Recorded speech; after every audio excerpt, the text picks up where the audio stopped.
Всем привет, друзья! Сегодня мы отправимся с вами в небольшой поход к озеру Малая Рица.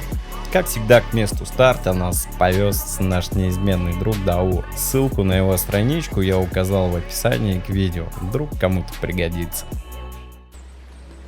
Сразу скажу, это уже наш второй поход к озеру, и пошли мы без проводника. Но, как и первый раз, немного заплутали. Конечно, это мелочи, если четко следовать указателям, установленным вдоль всего маршрута, то вы точно не заблудитесь. Вперед путь идет в гору, и хоть немного, но надо быть подготовленными физически к этому и обязательно одеть удобную обувь. Путь до Малой Рицы занял у нас примерно 1,5 часа.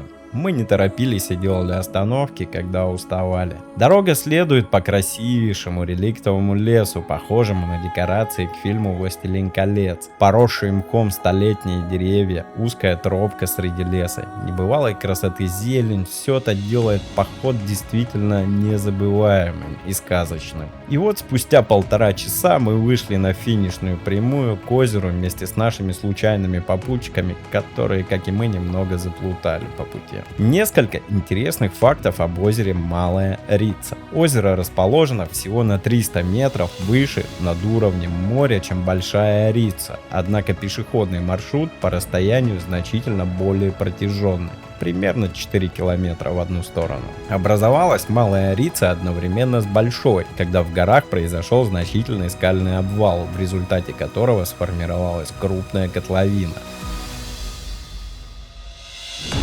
Как вам Малая Рица? Отлично!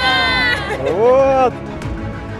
Особенностью озера является то, что ни одна река не втекает в него и не вытекает. Оно питается исключительно талыми дождевыми водами и подземными источниками. Вода в озере прозрачная, видимость достигает 18 метров, ее можно спокойно пить, она действительно очень чистая. Кстати, на поляне у озера есть возможность арендовать резиновую лодку. Очень полезная услуга, но мы ей не воспользовались. Большая просьба к отдыхающим: будьте бережны к этому уголку самобытной девственной природы. Позаботьтесь, чтобы после вашего посещения оно осталось таким же прекрасным, чистым, как и до него. Ну а мы двигаемся дальше, и преодолев обратный путь примерно минут за 40-45, с горы всегда легче спускаться, поехали с Дауром в обратный путь, а по пути мы сделали остановку в Юбшарском каньоне и заехали к знаменитой новинке в Бзыбском ущелье под названием Абхазский двор и посмотрели на стеклянный мост через реку.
На этом мы завершаем наше путешествие к озеру Малая Рица. Ну а вам, если вы еще там не были, обязательно рекомендуем его посетить. Если вам понравилось наше видео, то обязательно ставьте лайк и подписывайтесь на наш канал, чтобы не пропустить новые видео из наших путешествий по Абхазии. До новых встреч, друзья! Успехов вам и интересных путешествий в наступающем новом году!